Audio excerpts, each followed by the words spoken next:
Assalamualaikum warahmatullahi wabarakatuh. Kembali bertemu lagi dengan saya, Didik Kurniawan, di serial video materi, video pembelajaran untuk mata kuliah akuntansi biaya atau cost accounting.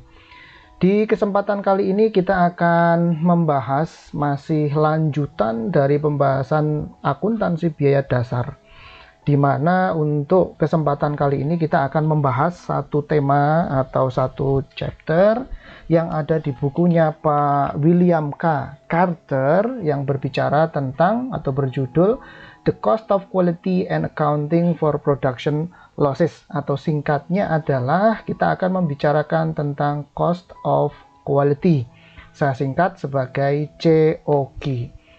Nah, pembahasan kita tentang cost of quality atau COQ ini kalau kita sandingkan atau kita bandingkan dengan pembahasan kita cost accounting di pertemuan yang lalu-lalu atau di materi atau video materi yang lalu-lalu, ini merupakan pembahasan yang a step ahead, satu langkah lebih maju. Jadi sebelumnya ketika kita awal-awal belajar cost accounting, kita sudah membahas tentang apa itu cost accounting, peran cost accounting. Kemudian di tahap berikutnya kita masuk ke konsep mengenai biaya, ada aliran biaya di situ, ada manufacturing cost, non-manufacturing cost, dan yang lain-lainnya. Itu sudah kita bahas. Kemudian kita masuk lagi ke tahapan berikutnya, kita membahas bagaimana suatu biaya produksi itu diakumulasikan dan dibebankan ke produk akhir, yakni kita membahas tentang pengakumulasian biaya yang dimana metode atau sistemnya ada dua, yaitu job costing atau job order costing dan proses costing. Nah, sistem pengakumulasian dan pembebanan biaya produksi ke final product yang sudah kita bahas itu menggunakan satu asumsi dasar bahwa tidak ada kegagalan produksi, tidak ada barang yang rusak, tidak ada barang yang cacat ketika proses produksi itu berlangsung. Nah, itu yang kita gunakan asumsinya ketika kita membahas mengenai job costing versus proses costing, dan itu pembahasan yang lalu. Jadi sekarang kita masuk lagi ke step berikutnya. Pertanyaan mendasarnya adalah bagaimana kalau kemudian Pak dalam proses produksi itu kan tidak mungkin Pak 100% itu perfect, sempurna, tidak ada barang yang rusak, tidak ada barang yang cacat, atau tidak ada barang yang hilang, atau tidak ada penyusutan. Bagaimana Pak? Nah, itulah yang akan kita bahas. Pertanyaan itulah yang akan kita jawab dengan kita membahas, mempelajari mengenai cost of quality atau biaya kualitas. Nah, ini merupakan pembahasan yang sedikit lebih maju atau lebih kompleks dan lebih advance daripada pembahasan kita mengenai proses costing versus job costing yang sudah kita bahas di video materi yang lalu. Namun, walaupun lebih kompleks atau lebih sophisticated gitu, katakanlah demikian, jangan khawatir kalau kita belajar akuntansi biaya, sebenarnya itu kita belajar income statement dan kita belajar mengenai arus biaya, termasuk juga aliran fisik proses produksi. Kalau kita paham itu, konsep mengenai input, proses, output, kemudian konsep mengenai aliran fisik barang, dan konsep mengenai aliran biaya, tidak ada yang sulit rasanya ketika kita belajar akuntansi biaya. Oke? Nah, konsepsi mengenai job costing dan proses costing pun, kedua konsep itu akan kita gunakan ketika kita melakukan pembahasan mengenai cost of quality atau COQ ini. Jadi kita harus paham betul nih, kemarin kita sudah belajar mengenai job costing dan proses costing. Nah, berikutnya kita akan kombinasikan job costing dan proses costing itu dengan kondisi yang tidak normal atau tidak wajar, yaitu ketika dalam suatu proses produksi itu ada barang yang rusak atau ada barang yang cacat produksi. Nah, itu kemudian perlakuannya, treatmentnya, bagaimana akuntansinya itu melakukan pencatatan. Nah, itulah yang akan kita bahas di dalam kita belajar membahas cost of quality. Oke, ada beberapa part terkait dengan pembahasan kita mengenai COQ ini. Nah, sekarang kita masuk dan berada di part yang pertama. Di part yang pertama atau bagian pertama dari COQ ini kita akan membahas konsep dasar. konsep mendasar terlebih dahulu dari cost of quality. Hal-hal apa sajakah secara pondasi, secara basic yang harus kita pahami ketika kita membahas tentang cost of quality. Oke? Nah, kita masuk sekarang ke part yang pertama, konsep dasar COQ. Apa sih yang dimaksud dengan biaya kualitas itu? Nah, itu pertanyaan intinya dulu. Apa yang dimaksud dengan cost of quality atau biaya kualitas? Jadi, COQ atau biaya kualitas itu merupakan biaya yang dikeluarkan. Tentu saja kalau kita berbicara tentang biaya pasti dikeluarkan, pasti merupakan expense, pasti itu menjadi pengurang revenue. Kan gitu. Jadi COQ merupakan biaya yang dikeluarkan atau dibebankan juga boleh, nggak ada masalah. Biaya yang dikeluarkan atau dibebankan sehubungan dengan dan terkait dengan kualitas suatu produk. Jadi kata kuncinya di sini, biaya yang masuk ke dalam kategori atau klasifikasi biaya kualitas itu merupakan biaya yang dikeluarkan dalam rangka untuk sehubungan dengan dan terkait dengan kualitasnya suatu produk. Jadi nggak mungkin ada biaya, misalkan biaya untuk transportasi, mengangkut barang, produk dari pabrik atau dari perusahaan ke rumahnya konsumen. Nah, itu pasti bukan biaya kualitas, karena itu tidak ada kaitannya atau tidak ada hubungannya dengan kualitas produk. Nggak ada. Nah, biaya kualitas atau COQ itu harus berhubungan dan terkait dengan kualitas suatu produk. Ya, kita pahami dulu ini. Jadi yang namanya biaya kualitas itu pasti harus terkait, pasti ada hubungannya dengan kualitas suatu produk. Oke, kata kuncinya itu ya, berhubungan dan terkait. Nah, kalau kemudian kata kunci berhubungan dan terkait itu kita elaborasi lebih lanjut lagi, maka akan muncul pertanyaan, Pak, kalau begitu apa Pak yang dimaksud dengan sehubungan dan terkait itu? Nah, sehubungan dan terkait itu dielaborasi atau dijabarkan lagi dengan menggunakan 5 items konsepsi yang nanti ini terkait dengan COQ atau biaya kualitas. Jadi kata-kata sehubungan dan terkait itu akan kita jabarkan menjadi 5 kata, 5 action. Apa itu? Jadi COQ itu merupakan biaya untuk memperoleh, meningkatkan, menjaga, mempertahankan, dan memulihkan kualitas suatu produk. Oke, ngerti ya? Jadi kata-kata biaya kualitas yang tadi yang harus kita garis bawahi tadi adalah sehubungan dan terkait dengan. Nah, kata-kata sehubungan dan terkait dengan itu dijabarkan ke dalam 5 aktivitas, yaitu dalam rangka biaya dalam rangka untuk 1. Memperoleh, 2. Meningkatkan, 3. Menjaga, 4. Mempertahankan, dan yang kelima memulihkan. Nah, memperoleh, meningkatkan, menjaga, mempertahankan, dan memulihkan apa? Tentu saja konteks pembicaraannya adalah dalam hal kualitas produk. Tidak boleh menyimpang atau keluar dari term atau terminologi kualitas produk. Jadi, memperoleh, meningkatkan, menjaga, mempertahankan, dan memulihkan itu harus konteksnya terkait dengan kualitas. Bukan konteksnya itu terkait dengan memproduksi kuantitas barang, nah itu bukan. Kalau untuk menghasilkan kuantitas produk atau kuantitas barang itu namanya bukan termasuk sebagai biaya kualitas, gitu ya. Jadi hati-hati.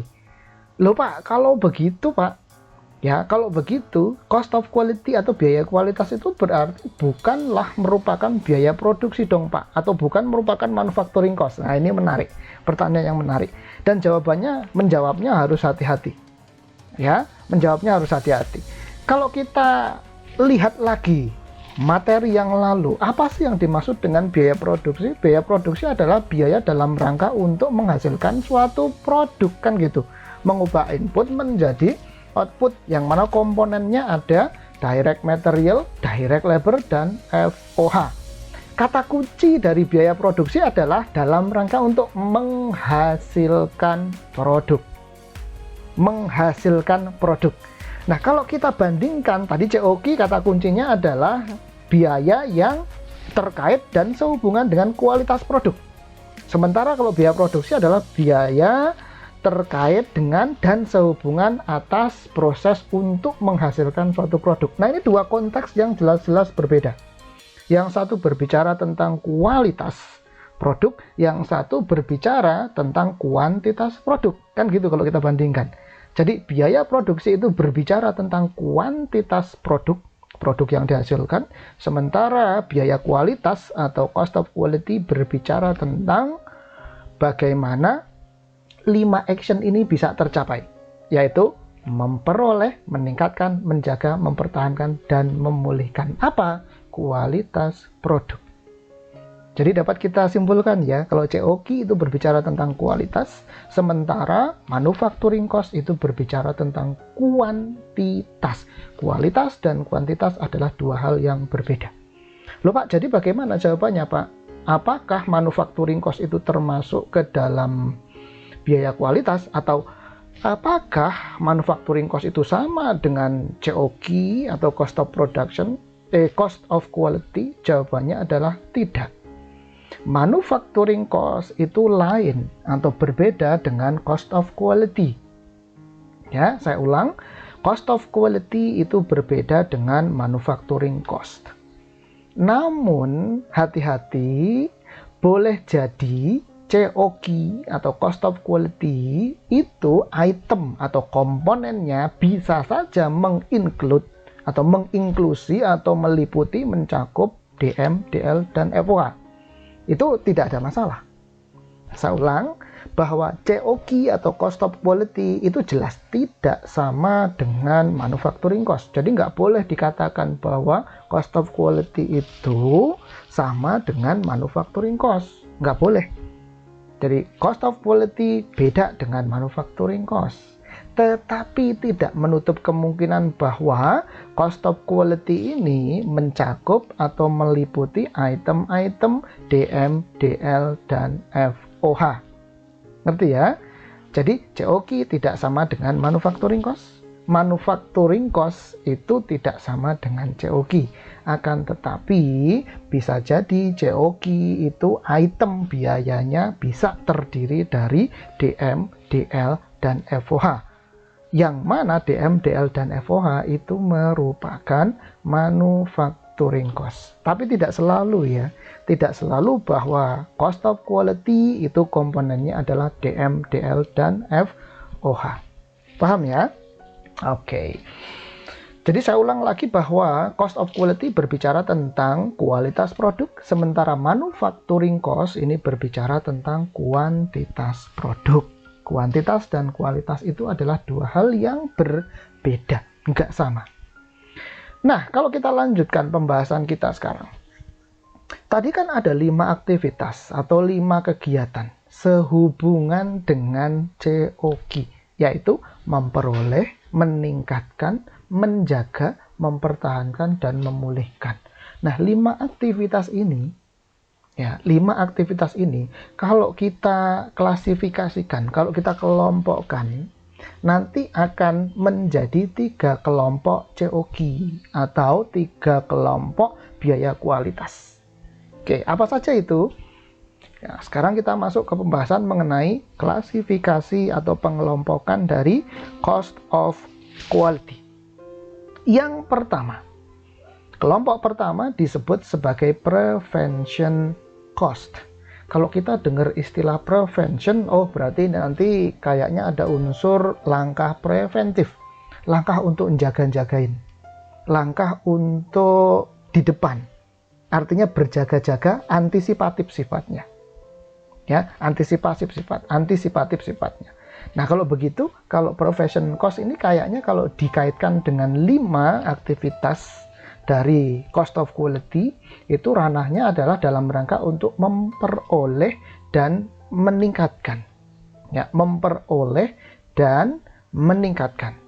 Itu prevention cost. Bisa juga sih ke menjaga juga bisa. Tapi yang baku adalah memperoleh dan meningkatkan. Itu masuk ke prevention cost. Nah, apa sih yang dimaksud dengan prevention cost dalam konteks pembahasan cost of quality ini? Jadi prevention cost merupakan COQ yang dikeluarkan atau dibebankan dalam rangka untuk menjaga agar supaya tidak terjadi suatu kegagalan produk atau product failure. Artinya di dalam suatu proses produksi itu dijagain, jangan sampai loh nanti proses produksinya itu menghasilkan produk yang rusak atau produk yang cacat, maka harus dijagain dulu. Berjaga-jaga, istilah berjaga-jaga itu adalah dalam rangka untuk langkah preventif, langkah pencegahan. Jangan sampai nanti produk yang dihasilkan itu cacat atau rusak atau tidak sesuai dengan standar yang dipersyaratkan. Nah, itu nggak boleh. Agar supaya tidak rusak, tidak cacat atau tidak under standard, maka kemudian harus dilakukan suatu langkah preventif agar supaya kualitasnya itu meet the requirement, meeting the requirement. Sehingga langkahnya, biaya yang dikeluarkan ini terkait dengan langkah ini disebut sebagai prevention cost. Ya, prevention cost. Contohnya apa Pak? Biaya COQ yang termasuk sebagai prevention cost ini. Contohnya adalah biaya training pegawai, biaya untuk melakukan perawatan berkala atas mesin produksi, kemudian pencetakan buku manual kerja. Nah, ini adalah contoh-contoh dari prevention cost yang tujuannya adalah dalam rangka untuk memperoleh, meningkatkan, dan menjaga kualitas produk. Loh Pak, kok bisa begitu? Kita cek. Misalkan biaya training pegawai. Ada pegawai baru masuk, ditempatkan di plant atau factory atau pabrik. Nah, tentu saja kalau dia itu fresh graduate, misalkan fresh graduate lulus SMA, masuk di pabrik. Kerjaannya apa? Oh, kerjaannya itu melakukan aktivitas pemotongan besi. Tentu saja dia belum punya pengalaman yang cukup karena masih fresh graduate. Jangan-jangan ini nanti anak fresh graduate ini ketika dia memotong besi, mengukur besi, kemudian memotong besi, ini potongannya nggak rapi. Kalau potongannya nggak rapi, nanti besi, potongan besi yang dihasilkan itu nggak presisi, nanti disambung menjadi tidak pas. Kalau dipaksakan juga besi yang tidak pas ukurannya itu dipaksakan dilas, disambung-sambung, maka nanti kemudian kekuatan dari produk yang dihasilkan itu menjadi jelek, lemah. Nah, itu kan kalau kekuatan produk yang dihasilkan itu lemah, maka kemudian kan dikatakan kualitas atas produk itu jelek. Nah, sekarang pertanyaannya bagaimana agar supaya produk yang dihasilkan itu kuat? Ya harus presisi potongannya. Supaya potongannya presisi bagaimana? Loh, ini ada pegawai baru masuk bekerja. Terus apa yang harus dilakukan supaya nanti potongannya bagus? Di training dulu. Jangan tiba-tiba langsung dimasukkan ke pabrik, udah kamu ada besi, ukurannya segini, langsung kamu potong. Ya nggak bisa begitu. Dia harus diberikan arahan terlebih dahulu, diajari terlebih dahulu. Kemudian setelah diajari, dibimbing, diawasi. 3 bulan diawasi, dibimbing gitu ya. Baru kemudian kalau dirasa cukup, oh ya lepas. Ya. Jadi nggak bisa kok tiba-tiba anak lulus, fresh graduate, dimasukkan ke pabrik, suruh ngukur, motong besi.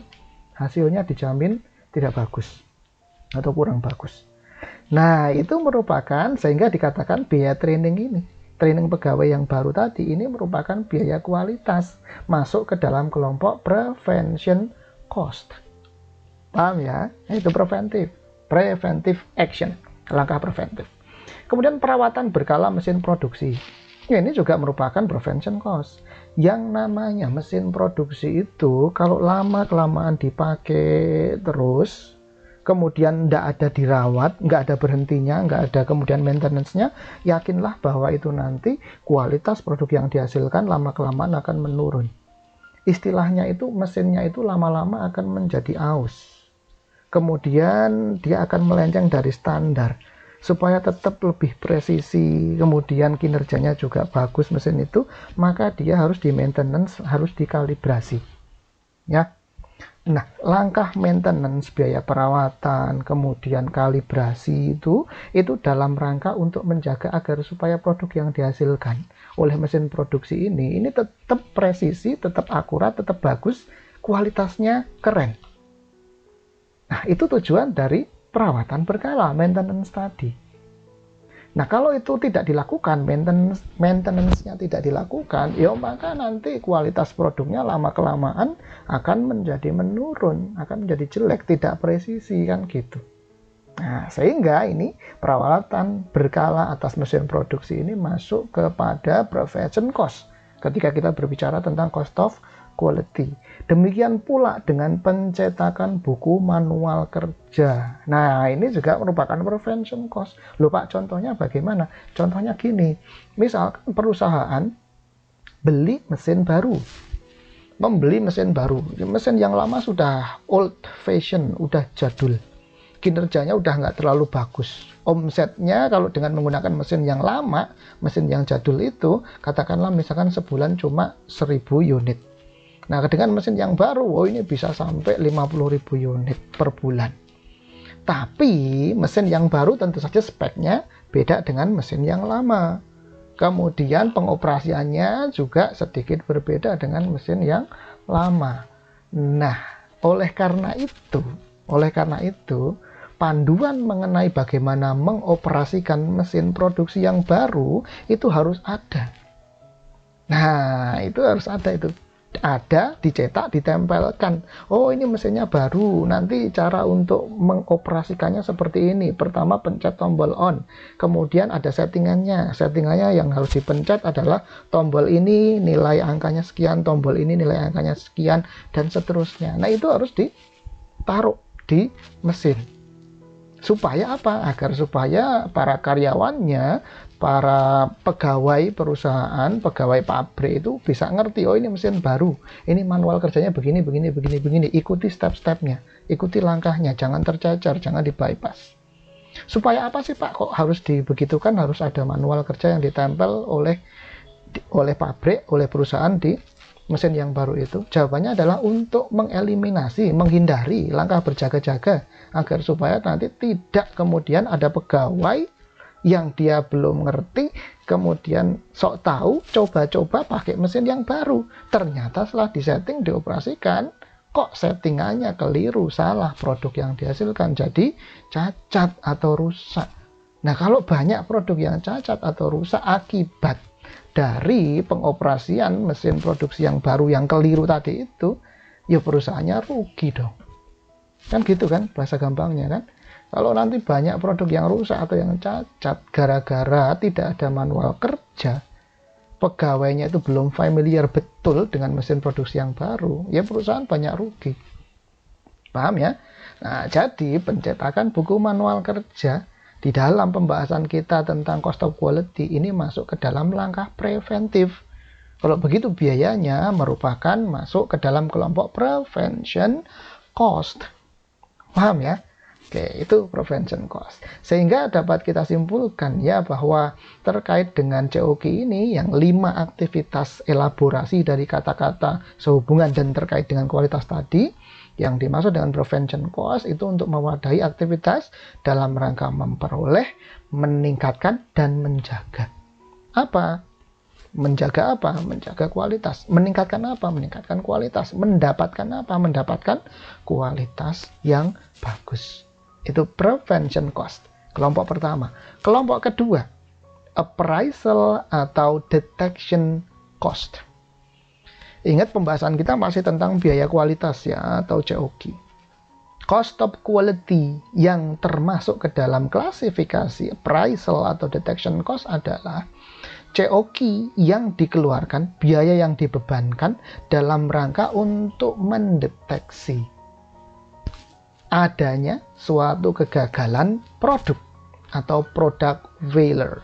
Jadi kalau prevention cost tadi terkait dengan aktivitas untuk langkah preventif, untuk langkah yang di depan, berjaga-jaga. Nah, kalau appraisal atau detection cost beda. Appraisal atau detection cost itu merupakan langkah detektif. Kalau kita berikan suatu titik cut off, maka langkah preventif ini adalah pre-production process, katakanlah demikian. Sementara kalau appraisal atau detection cost ini on production process. Paham ya? Jadi kalau prevention cost itu pre-production process, langkah preventif. Kalau appraisal atau detection cost ini merupakan langkah detektif, yaitu on production process. Jadi beda, ya, jelas, beda. Tetapi sekuensinya urut. Yang pertama adalah langkah preventif, prevention cost. Yang kedua, langkah detektif, detection cost atau appraisal cost.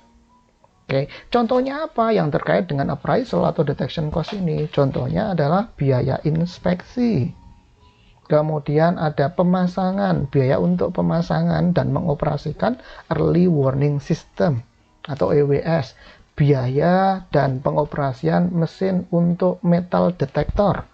Kemudian biaya dan pemasangan CCTV. Nah, ini merupakan detection cost. Kelompok COQ yang bernama detection cost. Pak, gimana sih Pak elaborasi contohnya? Oke, kita lihat satu persatu. Biaya inspeksi. Apa yang dimaksud biaya inspeksi di sini? Biaya inspeksi di sini maksudnya adalah ini nanti ada orang atau pegawai yang tugasnya adalah menginspeksi, melihat kualitas suatu produk. Atau bahasa gampangnya itu kayak biaya inspeksi ini kayak ada orang yang melakukan quality assurance atau quality checker. Jadi kalau kita sering lihat itu ada barang, kemudian di produk ya, produk kemudian ditempeli dengan itu ada logo QC Past. QC Past. Itu singkatannya Quality Control Past. Artinya dia sudah lulus uji kualitas. Nah, siapa yang melakukan uji kualitas? Yaitu si quality checker atau si mandor atau supervisor, katakanlah demikian. Nah, itu ada biayanya Pak. Oh, jelas ada. Biayanya merupakan biaya inspeksi. Nah, itu yang dilakukan. Nah, melakukan inspeksi atau pengecekan atas kualitas nggak mungkin dong dilakukan di sebelum proses produksinya berjalan.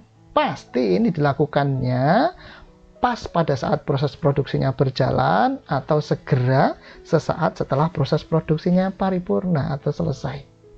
Itu baru bisa dilakukan inspeksi, pengecekan kualitas. Loh Pak, berarti pengecekan kualitas itu tidak hanya dilakukan di akhir saja ketika produknya sudah jadi dong Pak? Yes, bisa saja pengecekan kualitasnya itu dilakukan di tengah-tengah. Ketika percentage of completion-nya 30%, dilakukan pengecekan kualitas. Oh, ada barang yang rusak nggak nih? Oh, ada barang yang pemotongannya tidak akurat atau enggak? Dicek. Itu masih belum selesai barangnya. Mungkin masih 30% itu percentage of completion-nya kan gitu. Kemudian ketika 75% Pak, percentage of completion-nya boleh enggak dilakukan inspeksi pengecekan? Oh, itu boleh. Sangat boleh sekali, enggak ada masalah. Ketika Pak 95% Pak, boleh enggak itu dicek? Boleh. Diinspeksi boleh. Dicek ketika kemudian percentage of completion-nya 95%. Dicek barangnya, produknya. Ini gimana nih catnya, halus atau enggak, kilap atau tidak, ada baret-baret atau enggak catnya. Nah, itu udah 95% mungkin. Ya, percentage of completion-nya. Nah, itu semua ada biayanya, masuk ke dalam biaya inspeksi. Karena ini dilakukannya on the process of production, maka itu tergolong sebagai appraisal or detection cost. Ya, kelompok COQ, detection cost atau appraisal cost. Itu yang biaya inspeksi. Kemudian bagaimana dengan yang pemasangan early warning system? Ya, early warning system. Early warning system ini semacam suatu mesin atau alat, katakanlah demikian ya, yang dia itu nanti bisa memberikan semacam warning ketika ada pemrosesan yang tidak berjalan dengan semestinya. Misal, bayangkan kemudian ada conveyor atau ban berjalan, dia mensortir barang. Ya, mensortir barang. Oh, yang ini ukurannya itu terlalu besar, maka kemudian di-exclude dari proses produksi. Oh, yang ini ukurannya terlalu kecil, di-exclude juga dari proses produksi. Kemudian yang ukurannya sudah sesuai atau sudah pas itu masuk ke conveyor berikutnya untuk diproses lebih lanjut. Nah, itu merupakan early warning system. Atau kemudian ada, oh, barang ini produknya kok tidak sesuai atau cacat. Oke, kemudian ada alat yang ngedeteksi. Oh, ini produknya nggak bagus ini menyimpang ini. Kemudian itu mesinnya akan memberikan informasi kepada supervisor, oh ini ada produk yang tidak bagus, ada produk yang rusak, tolong conveyornya dihentikan dulu. Nah itu ada tandanya, mungkin ada semacam warning berupa lampu merah menyala gitu ya, klip gitu, kemudian nanti conveyornya dihentikan, dicek, ini apa nih, ada barang yang rusak atau tidak sesuai standar atau bagaimana nih. Nah, kemudian dilihat, dicek, oh ini ternyata ada barang yang ini retak gitu misalkan. Nah diambil itu barangnya, disingkirkan, jangan dilanjutkan ke proses produksi berikutnya. Kenapa? Kalau dilanjutkan ke proses produksi berikutnya ya jelas jadi produk yang cacat nanti. Wong barangnya aja besinya itu retak, katakanlah demikian, nanti nggak kuat itu barangnya, produknya, kan gitu. Itu early warning system. Nah ini adanya di mana? Tentu saja adanya pas ketika proses produksi itu berjalan, sehingga masuk ke dalam appraisal or detection cost. Kemudian pemasangan metal detector. Nah, pemasangan metal detector ini juga merupakan appraisal atau detection cost. Ini maksudnya bagaimana, Pak? Biasanya ini ada ditaruh di alat ini di industri makanan, ya, industri makanan. Misalkan pabrik roti. Roti itu kemudian setelah jadi kemudian dimasukkan ke plastik secara mesin gitu ya, robotik, kemudian dia nanti akan melewati alat scanning metal detector. Nah kemudian satu-satu dia akan lewat di situ, lewat satu roti yang sudah dalam kemasan tadi ya, lewat ke situ, lewat ke situ. Nah kemudian ketika ada satu roti, katakanlah demikian, produk makanan, roti, berupa roti yang lewat mesin scanning metal detector itu, kemudian metal detektornya itu nyala lampunya, nyala merah, ngiung gitu. Oh berarti ini ada roti yang di dalamnya ada besinya. Nah itu, loh Pak, itu harus gimana Pak? Ya harus diambil, itu dihentikan conveyornya, kemudian dilihat nih mana roti yang ada besinya, diambil, dibuang. Jangan kemudian yang mesin metal detektornya nyala, kemudian rotinya tetap aja di packaging, kemudian dijual. Ah bahaya itu nanti. Jangan sampai kemudian itu nanti rotinya itu dibeli oleh konsumen, konsumennya makan roti yang di dalamnya itu ada metalnya, katakanlah ada staples. Nah ini yang sering ya, staples, ternyata rotinya mengandung staples di dalamnya. Bahaya itu nanti kalau tertelan masuk, kan gitu ya. Nah itu tidak boleh itu. Maka demi untuk mengeliminasi kejadian yang seperti itu, maka dipasanglah metal detector. Pak, lah kalau cuma staples aja Pak masuk ke dalam roti kemudian dimakan masuk ke perutnya si konsumen, kalau nggak ketahuan kan nggak apa-apa Pak. Ya kalau nggak ketahuan. Kalau kemudian ketahuan gitu, kemudian misalkan staplesnya itu di usus itu kemudian menyebabkan bleeding atau pendarahan karena menggores usus. Kemudian setelah diteliti ternyata oh karena konsumen atau pelanggan ini makan roti, rotinya ada di dalamnya itu staplesnya. Nah, itu perusahaan produsen rotinya itu bisa dituntut itu. Nah nanti dia bisa ganti rugi. Ganti rugi oke. Misalkan perusahaan rotinya perusahaan besar, dia bisa mengganti rugi, bayarlah misalkan 500 juta gitu. Apa arti 500 juta? Kecil bagi perusahaan. Oke. Mungkin secara finansial gampang bayar 500 juta. Dituntut kalah. Tapi secara reputasi, wah ini yang bahaya. Ya, kalau berita itu menyebar, oh roti merek ABC, katakanlah demikian. Oh itu proses produksinya nggak bagus karena di dalamnya ada metalnya rotinya, membahayakan konsumen. Wah kalau tahu semua kemudian reputasinya jelek, nggak ada yang mau beli roti merek ABC. Kan gitu, nah, itu bahaya itu. Paham ya? Nah ini pentingnya metal detector.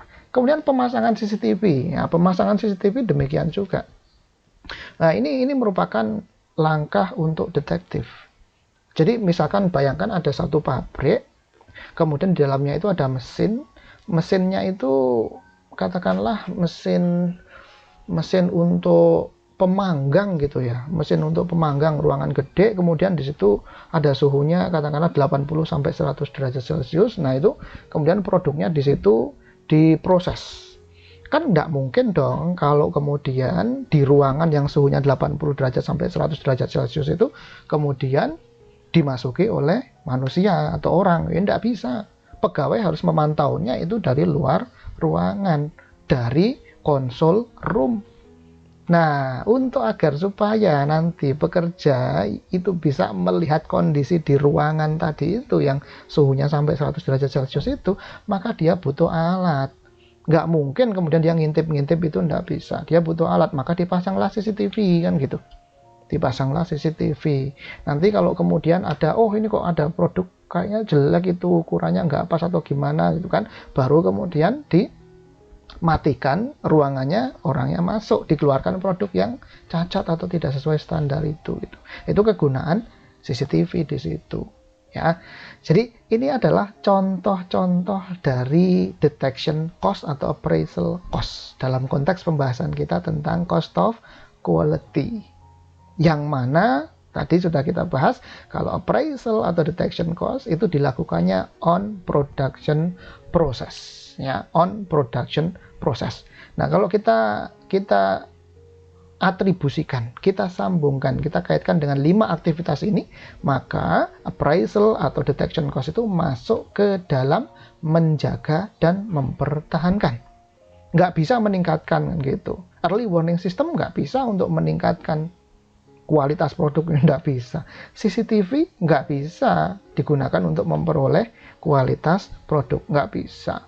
Biaya inspeksi untuk meningkatkan kualitas, enggak. Sifatnya bukan untuk meningkatkan kualitas biaya inspeksi itu.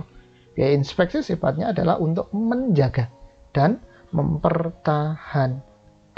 Jadi dapat kita simpulkan ya, appraisal atau detection cost itu adalah dalam rangka untuk menjaga dan mempertahankan. Oke, paham sampai di sini ya?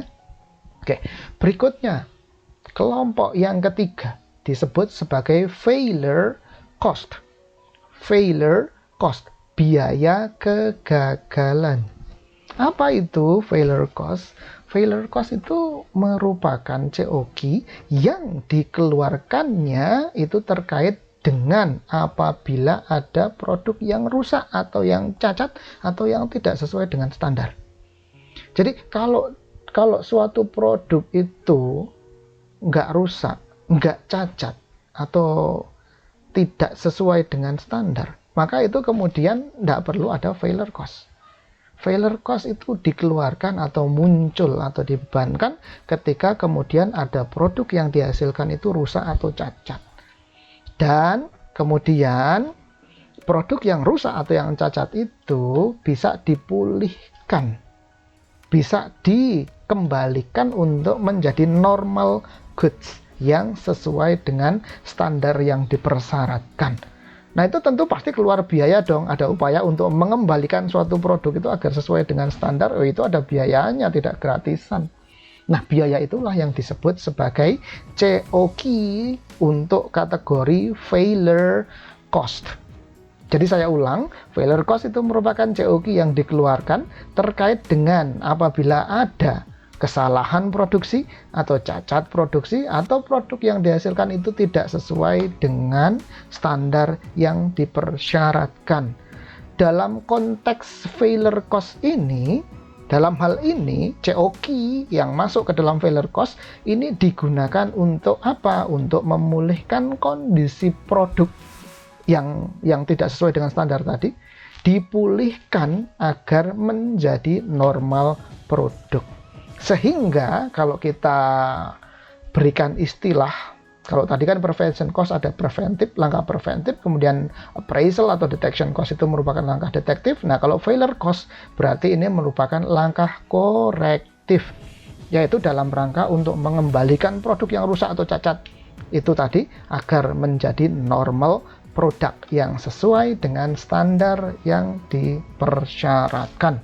Nah, ini adalah merupakan langkah korektif. Paham ya? Oke. Nah, contohnya apa saja yang termasuk ke dalam failure cost? Oh, ada namanya pengerjaan ulang atas suatu produk. Atau bahasa Inggrisnya adalah rework, yaitu pengerjaan ulang atas suatu produk. Ada juga istilah lainnya namanya spoilage, barangnya rusak. Kalau pengerjaan ulang atas suatu produk yang disebut sebagai rework ini, maka produknya cacat atau rusak, kemudian bisa dikerjakan ulang, bisa di rework untuk menjadi normal goods. Nah, ini nanti biayanya masuk ke dalam failure cost. Nah, kemudian kalau spoilage atau barang rusak yang di sini, spoilage ini barangnya cacat atau rusak tapi tidak bisa dikembalikan menjadi normal produk, nggak bisa. Loh Pak, apakah ini kemudian masuk ke dalam failure cost? Jawabannya adalah iya. Loh kenapa Pak? Kan ini kan tidak bisa dipulihkan. Kalau yang spoilage atau barang yang sudah rusak ini kan berarti tidak bisa di rework, artinya tidak bisa dipulihkan. Kenapa kemudian ini masuk ke dalam failure cost? Ya masuk. Alasannya adalah, ingat bahwasanya barang yang rusak, produk yang rusak itu, pertanyaan saya, dia produk yang rusak itu sudah ada DM, DL, dan FO yang ditambahkan atau belum? Jawabannya adalah, oh ya jelas sudah Pak. Ya sudah kan? Memang harus sudah ada DM, DL, dan FOH yang ditambahkan. Kalau belum ada DM, DL, dan FOH yang ditambahkan, maka namanya bukan produk. Paham ya? Nah sekarang, kalau sudah ada penambahan DM, DL, dan FOH, lah kok terus kemudian barangnya rusak? Terus DM, DL, dan FOH yang terkandung di dalam produk yang sudah rusak, nggak bisa dijual itu mau diapakan? Kan itu pertanyaannya. Mau diapakan? Kan sudah tertanam di produk yang cacat atau rusak itu. Itu mau diapakan? Masa kemudian dihapuskan? Ya nggak bisa. Ya, nggak bisa. Nggak bisa kemudian kok tiba-tiba dihapuskan saja Pak. Nggak bisa. Ingat bahwasanya ketika kita dulu belajar proses costing, itu biaya yang dipertanggungjawabkan, yaitu biaya sebagai input, itu harus sama dengan biaya sebagai output. Nah kalau kemudian biaya atas produk yang rusak itu dihapuskan begitu saja, itu nanti pasti tidak balance antara cost as input dengan cost as output. Sementara wajib hukumnya biaya sebagai input itu harus plek persis sama dengan biaya sebagai output. Nah maka dari itu, ketika ada barang yang sudah diproses, sudah menelan DM, DL, dan FOH, kok dilalah ternyata ketika produknya udah jadi rusak atau cacat, nggak bisa dijual, terus gimana? Itu harus dipertanggungjawabkan, dan itu masuk ke dalam kelompok failure cost. Oke, paham ya? Itu masuk ke dalam failure cost. Terus ada juga claim garansi. Nah, kita kalau beli produk zaman sekarang ini kan, kita pasti nanya ini ada garansinya enggak, kan gitu. Garansinya berapa lama, gitu. Kalau garansinya 1 tahun, nanti ada kalau kerusakan mesin, kalau nanti chipnya rusak, silakan bawa ke service center, free diganti gratis. Iya, free diganti gratis, itu kan bagi konsumen. Nah, bagi produsen gratis enggak? Ya jelas enggak gratis.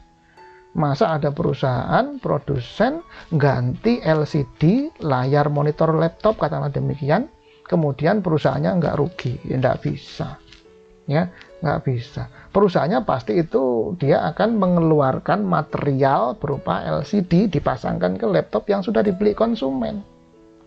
Itu karena klaim garansi. Setelah dipakai misalkan katakanlah 3 bulan, loh ini kok saya pakai laptop ini sudah 3 bulan, ternyata setelah diamati ternyata di pojokan bawah sebelah kanan itu ada keretakan, nampak sekali dan nggak enak dipandang mata. Ternyata setelah dibawa ke service center dicek, oh iya Pak, ini LCD-nya ini ternyata memang ada keretakan Pak, gitu misalkan.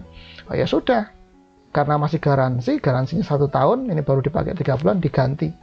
Nah penggantian LCD itu pasti ada biayanya bagi perusahaan. Kalau bagi konsumen gratis. Yang kita bahas kan bukan konsumen, yang melainkan produsennya. Maka biaya penggantian atas LCD itu yang rusak itu merupakan biaya bagi produsen, dan itu tergolong atau termasuk ke dalam failure cost.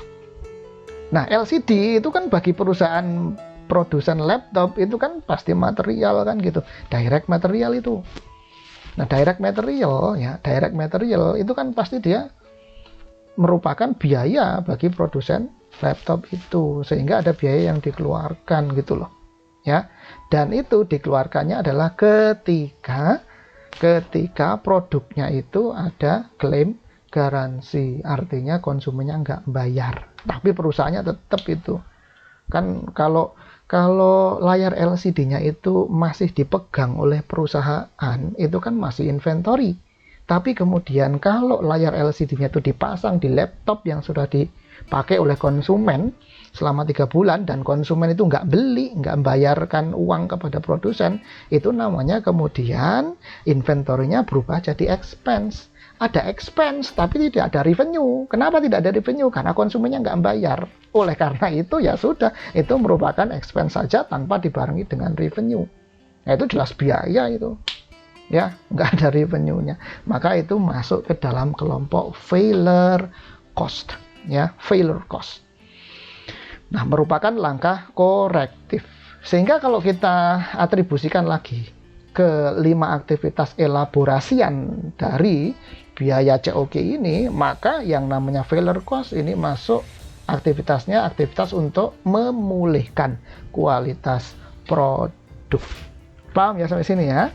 Oke, jadi ada 5 aktivitas dalam rangka COQ, cost of quality, yaitu mulai dari memperoleh, meningkatkan, menjaga, mempertahankan, dan memulihkan kualitas produk.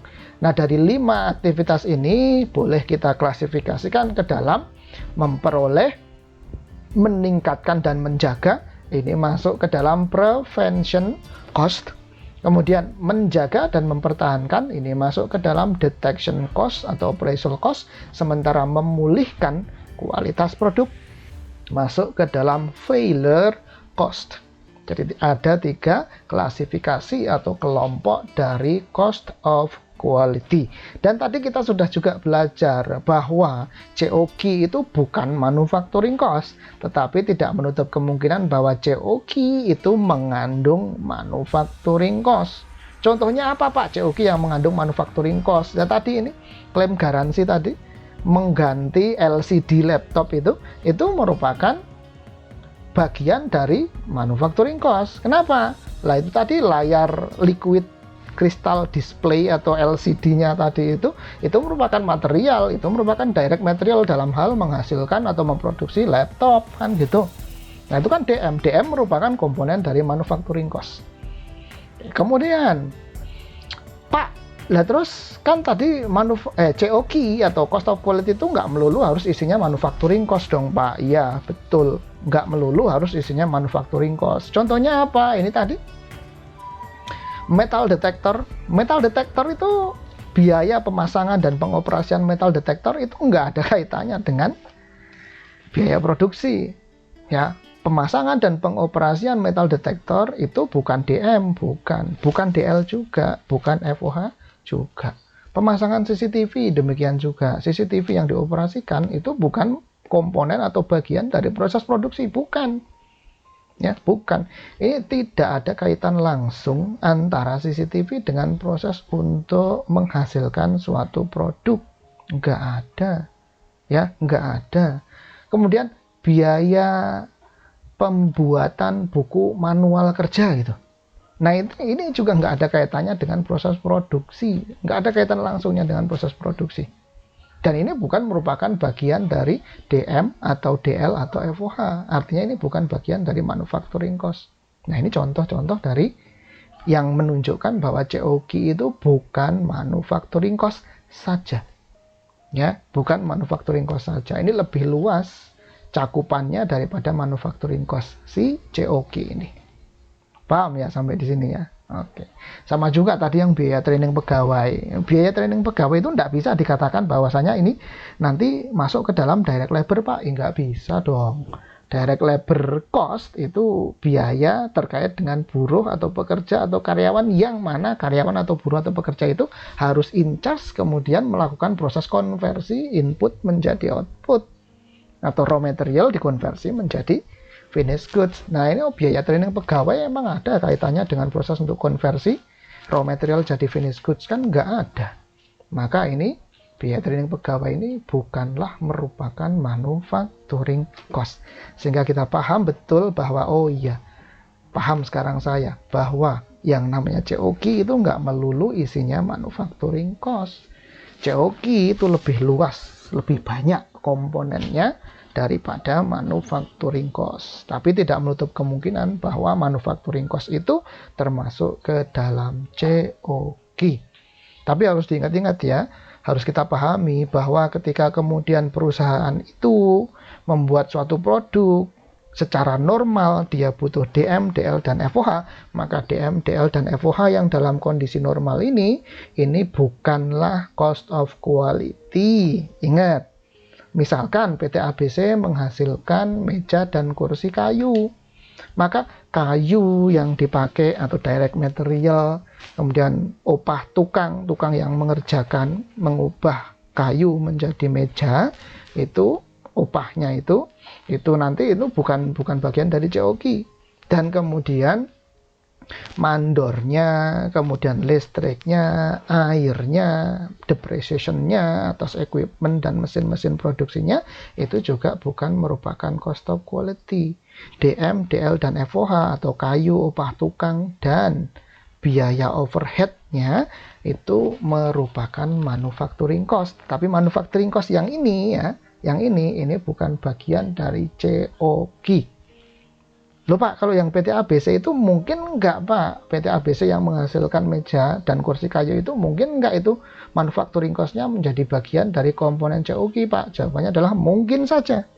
Mungkin saja. Contohnya gimana Pak? Contohnya misal ada pelanggan datang ke PT ABC minta untuk dibuatkan kursinya itu vintage style, konvensional, ukir-ukirannya banyak, detailingnya itu sangat, perintilannya itu banyak, katakanlah demikian. Nah kemudian karena itu kompleks pengerjaannya, itu karyawannya ada yang membuat kesalahan. Ternyata itu ukiran di salah satu kaki kursinya itu salah, nggak bagus. Kemudian setelah dicek, setelah dilihat, konsumen yang ngelihat, pelanggan yang ngelihat, loh ini kok nggak matching ini ukir-ukirannya dengan 3 kaki kursi yang lainnya. Nah, setelah dilihat, iya betul, jelek. Terus gimana dong? Ya sudah, kalau gitu 1 kaki kursinya itu dilepas, dicopot, diganti, buat lagi 1 kaki kursi. Ya, buat lagi 1 kaki kursi. Nah, otomatis ukir-ukiran kursi yang satu, yang cacat atau yang rusak itu diapakan? Ya dibuang, itu nggak bisa diapa-apain. Nah, ganti 1 kaki kursi itu butuh biaya nggak? Ya jelas butuh. Ada kayu yang dipakai, DM, ada tukang yang ngerjain ukir-ukirannya dan nanti masang. Kemudian ada paku yang dipakai, ada dempul, ada pelitur yang dipakai, FOH. Berarti ada DM, DL, dan FOH. Itu biaya produksi bukan? Itu jelas biaya produksi. Gitu ya. Jadi itu contoh dari manufacturing cost yang masuk ke dalam kategori COQ. Tapi kayu yang dipakai untuk ketiga kaki kursi, kemudian dudukan kursi dan sandaran kursinya itu bukan COQ itu ya. Yang itu bukan COQ, itu manufacturing cost biasa aja. Paham ya sampai di sini ya? Oke, itu klasifikasi atas COQ. Nah, kemudian kalau kita mau lanjutkan, contohnya yang tadi itu ada prevention, detection, dan failure cost tadi itu kalau kita gabungkan atau kombinasikan dengan konsep IPO, input, process, dan output, maka kita bisa lihat ya,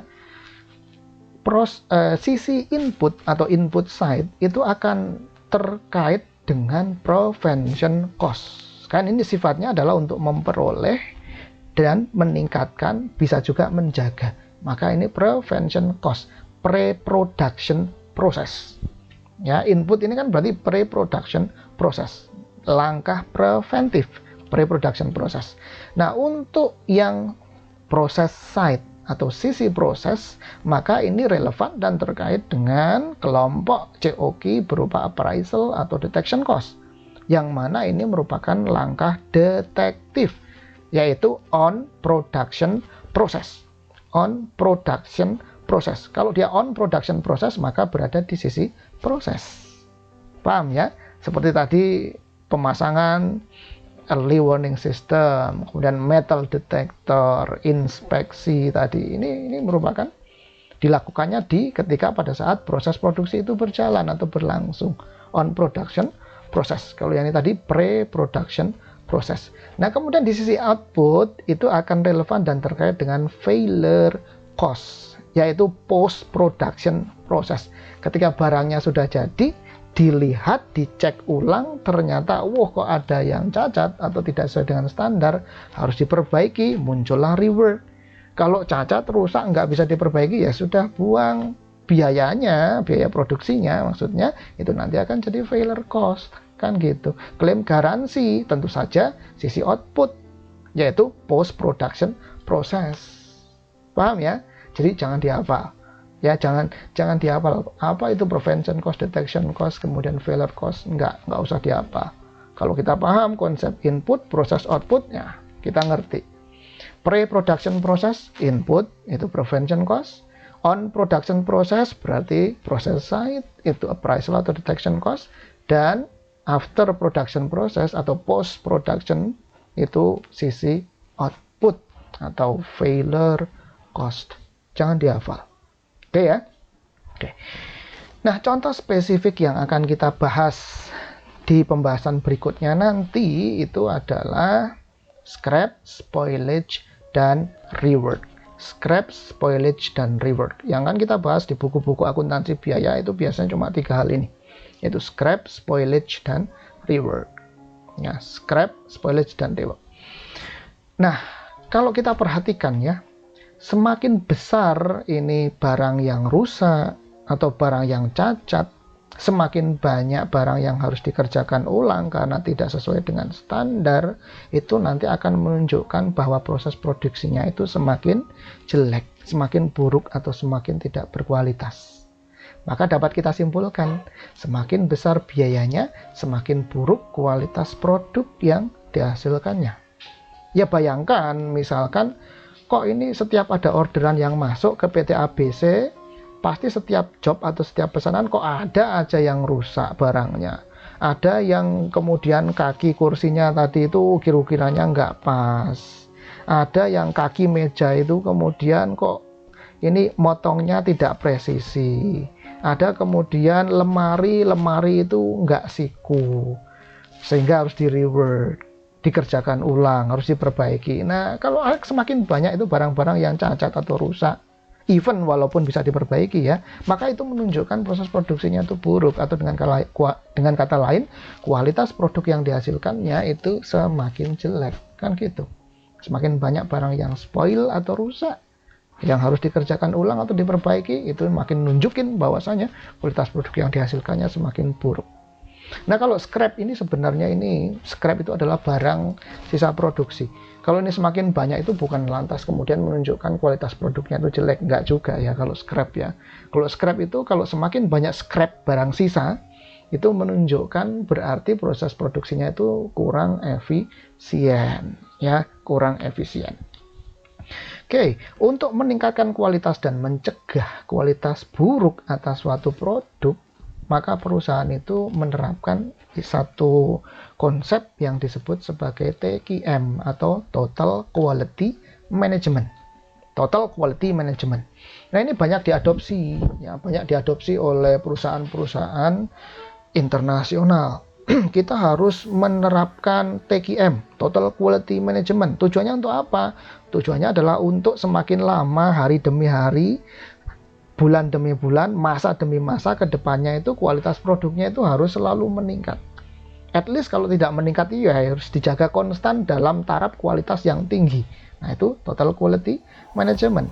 Dan Total Quality Management itu berarti tidak hanya berbicara tentang satu proses produksi saja. Enggak. Total Quality Management itu mengamanatkan bahwa untuk menghasilkan barang atau produk yang berkualitas itu di semua lini, di semua bagian, di semua divisi atau departemen itu harus bareng-bareng bekerja sama bahu-membahu dalam rangka untuk menjaga, mempertahankan, dan meningkatkan kualitas produk yang dihasilkan. Sehingga Total Quality Management itu merupakan company-wide approach to quality improvements that seeks to improve quality in all processes and activities. Kalau kita dulu di awal-awal sudah pernah membahas mengenai value chain, maka Total Quality Management itu bisa dicapai dengan sempurna, perfect, apabila dari hulu ke hilir atau dari supplier sampai dengan ke barangnya itu lepas kepada consumer, itu semua pihak yang terlibat, mulai dari purchasing department sampai dengan marketing department, itu semuanya bahu-membahu dalam rangka untuk menjaga dan meningkatkan kualitas. Itu harus berbarengan, bersinergi. Itu baru terwujud yang namanya total quality management yang perfect atau sempurna. Loh Pak, kok bisa begitu Pak? Lah ya, percuma kalau divisi produksinya itu diisi oleh karyawan yang bagus, karyawan yang keren, talented banget, ahli banget. Marketingnya juga udah orangnya tuh habis-habisan. Pokoknya itu selling experience-nya itu bagus, kemampuan untuk menjualnya itu keren. Tapi bayangkan kemudian kalau purchasing department, bagian pembeliannya itu diisi oleh orang-orang yang nggak ngerti apa-apa, nggak ngerti spek produk, nggak ngerti bahan-bahan yang berkualitas bagus, asal beli aja, asal barangnya murah, ya sudah. Dia beli bahan mentah atau raw material yang kualitasnya jelek, mau diproduksi dengan mesin, menggunakan mesin yang secanggih apapun dan dikerjakan oleh tukang atau karyawan atau pegawai yang seahli apapun, kalau kemudian material yang dipakai itu material yang kualitasnya rendah, ya bakalan jelek pula hasilnya gitu. Paham ya? Loh, ini kenapa kok ini material yang dibeli kok kualitasnya jelek seperti ini? Nah, ini orang yang bagian produksi bisa komplain nanti. Ini kenapa sih kok yang dibeli kayunya ini kayu yang empuk? Kemudian ini banyak gompel-gompelnya, udah gitu kalau dipotong itu ringkih. Kandungan airnya tuh masih banyak sehingga tidak presisi ini pemotongan kayunya. Nah, ini yang nggak beres berarti bukan di bagian produksi, bukan pula di bagian marketing. Yang tidak beres adalah di bagian pembelian atau purchasing. Jadi TQM itu harus melibatkan semua dari ujung ke ujung, dari hulu ke hilir, dari supplier sampai ke barangnya itu ketika dijual kepada konsumer, itu semuanya harus kemudian bekerja sama bahu-membahu dalam rangka untuk memperoleh, meningkatkan, dan menjaga kualitas produk yang dihasilkan. Itu baru kemudian bisa menerapkan TQM secara paripurna. Oke, terkait dengan pengembangan dan peningkatan kualitas produk, maka ada dua istilah yang terkait dan ini agak sedikit berbeda ya. Yang pertama adalah continuous improvement. Ya, continuous improvement. Pengembangan, peningkatan kualitas yang secara terus-menerus. Artinya adalah maintaining and improving quality in all of the time. Jadi sepanjang masa, sepanjang waktu perusahaan itu harus terus belajar, melihat celah di mana bisa ditingkatkan, di mana kualitasnya itu bisa diimprove, maka terus diupayakan agar supaya terus meningkat terus kualitasnya. Itu namanya continuous improvement. Jadi nggak ada berhenti-berhentinya. Learning organization, dia akan belajar terus. Ini kalau sudah kualitasnya itu misalkan grade A minus, ini harus ditingkatkan lagi supaya menjadi grade A. Grade A sudah dicapai, ditingkatkan lagi menjadi grade A plus, katakanlah demikian. Itu continuous improvement in all the time. Di sepanjang waktu, setiap saat, kemudian organisasi akan berupaya terus-menerus, organisasi bisnisnya, untuk meningkatkan kualitas produk yang dihasilkannya. Itu continuous improvement. Ada juga yang kedua, namanya optimization. Nah, kalau optimization itu tidak all the time, tidak sepanjang waktu. Ini hanya dalam satu saat atau satu kondisi tertentu saja. Ini optimization. Maintaining and improving quality in a certain condition. Dia akan memaintain, menjaga, dan meningkatkan kualitas satu produk, tapi hanya dalam satu kondisi tertentu saja. Ada constraint di situ, ada batasan-batasan di situ. Nah, dalam batasan itu, kemudian perusahaan berupaya untuk meningkatkan kualitas. Misalkan aja, PT ABC kan tadi produknya adalah meja dan kursi kayu. Kemudian dia dapat pesanan misalkan dari PT EGZ membuat 100 meja dan 400 kursi misal. Kemudian PT EGZ-nya bilang ke PT ABC, PT ABC, saya hanya punya budget, katakanlah misalkan 100 juta. Padahal tuh meja dan kursi yang diproduksi oleh PT ABC yang jumlahnya 500 tadi totalnya ya, meja dan kursi itu, mejanya 100, kursinya 400 itu tadi, itu kalau di pasaran itu dijualnya katakanlah misalkan 600 juta. Nah ini si PT EGZ hanya punya dana anggaran 500 juta. Kemudian PT ABC bilang, wah ini nggak masuk ini kalau di saya gitu. Kemudian PT EGZ bilang, oh nggak apa-apa deh, saya kualitasnya di lowering aja lah, diturunkan sedikit daripada yang kamu jual di pasaran, nggak apa-apa, itu kata PT EGZ. Oh ya sudah kalau begitu, PT ABC berhitung, kemudian oh nanti kualitasnya sekian, dioptimalisasi aja nih dengan biaya 500 juta, maka ini nanti produk yang harus dihasilkan dan di-deliver ke PT EGZ itu kualitasnya misalkan nggak 100%, cukup 80% saja. Nah itu namanya optimization, khusus hanya untuk digunakan dalam rangka untuk memenuhi pesanannya PT EGZ. Nah itu namanya optimization.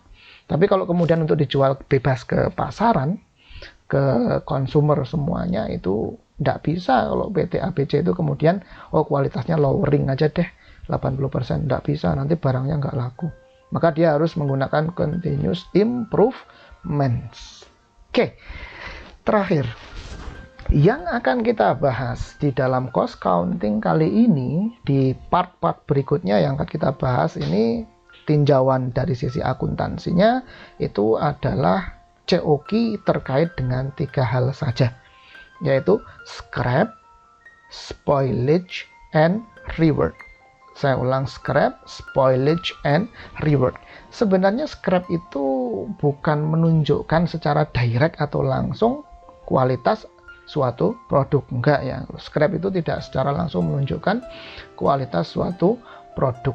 Belum tentu kalau kemudian barang sisa produksinya itu banyak, kemudian dikatakan produknya tidak berkualitas, itu belum tentu ya.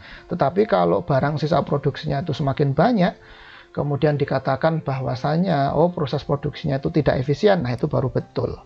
Ya, yang murni terkait dengan COQ atau cost of quality itu adalah spoilage and rework. Seperti tadi sudah kita bahas, semakin besar itu barang yang rusak atau barang yang cacat, entah dia bisa diperbaiki atau dikerjakan ulang lagi atau tidak, itu semakin gede biayanya, ya jelas barang yang dihasilkan semakin tidak berkualitas.